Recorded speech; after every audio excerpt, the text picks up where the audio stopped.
Marketer से हम बंदे लेते हैं, उनको उनसे हम वीवीआरओज़ करवाते हैं, ये उनका कांसेप्ट है। उनको फिर हम कहते हैं कि जी ये आप आओ, हमारे से ये कीवर्ड आपने ये कीवर्ड टाइप करके आना है हमारी प्रोडक्ट के ऊपर।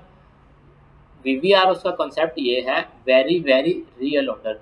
मतलब जैसे हम जाते हैं स्टार्टिंग में किसी एक दुकान पे जाए, हमें चीज़ पसंद नहीं आती, फिर सेकंड वाली पे जाते हैं, नहीं पसंद आई, थर्ड वाली से हमें पसंद आ गई, हमने बायर से ले ली। इसी तरह हम वो प्रॉक्सी मार्केटर वाले जो बंदे होते हैं उन्हें भी हम कहते हैं कि जी आपने पहले एक वहाँ बंदे को आके ओपन करना है, फिर आपने दूसरे को करना है, फिर आपने उन दोनों को छोड़ के तीसरे को। हाँ, डायरेक्ट हमारे से कॉन्टैक्ट नहीं, ताकि अमेज़न का एल्गोरिदम इस चीज़ को समझ ना सके।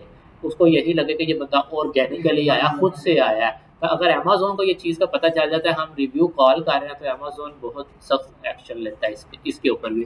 तो ये वीवीआरओ का कॉन्सेप्ट है। हम वो प्रॉक्सी मार्केटर पे बैक एंड पे हमने कोई 5-10 बंदे स्टार्टिंग में, स्टार्ट वाले लॉन्च में हमने रखे होते हैं, ताकि जैसे ही नेगेटिव रिव्यू आए, फिर हम ये नहीं कि इकट्ठे ही 5 रिव्यू लगवा लें, इससे भी अमेज़न को शक हो जाता है।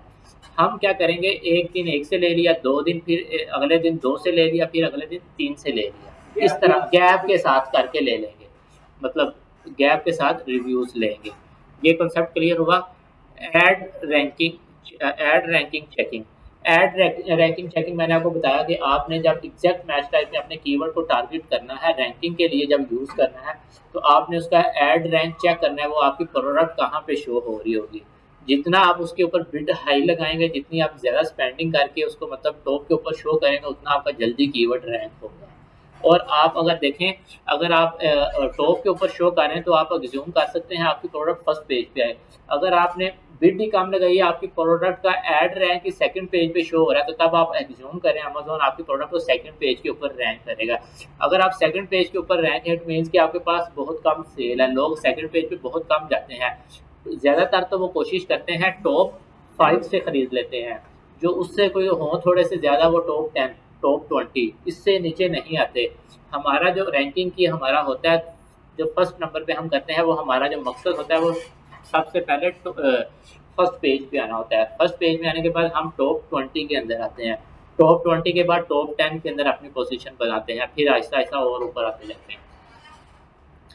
अच्छा जी, उसके बाद जी ऑर्गेनिक ऑर्डर्स और पीपीसी के ऑर्डर्स, ये आ गए जी।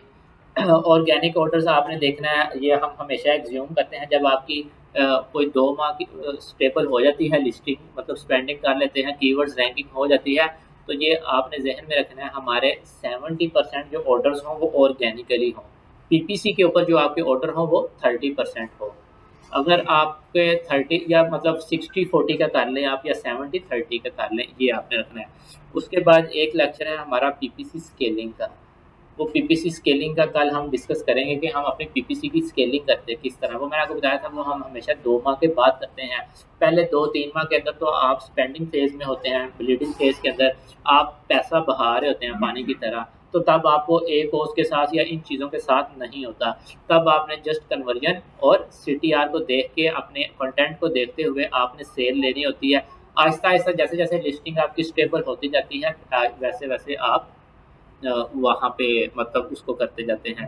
फिर आप स्टेबल होने के बाद अपनी पीपीसी स्केलिंग की तरफ आते हैं। स्केलिंग का भी लेक्चर कल हम इंशाल्लाह रख लेंगे, कल आपको स्केलिंग का बता दूँगा।